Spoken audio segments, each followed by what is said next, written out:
បងគឹមធីយិនបាទសូមស្វាគមន៍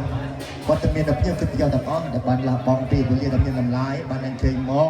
ដើម្បីជូនពរជ័យគុណកម្លាំងគុណដំណុំហើយការត្រឡងពីសង្ខារមិនបានសួរសោកខ្ញុំនៅវត្តមានខ្ញុំគឺប្រយោជន៍ខកកាន់តែអភិទោសនៅ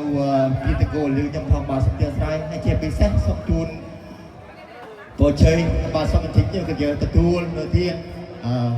តាមចូលចង្អេងបាទហើយការសាកសួរមិនបានសំរុំផលកាន់តែអភ័យទោសនៅចំពោះគ្រួសារនៅពីតកូលផងបាទសូមអរគុណបាទ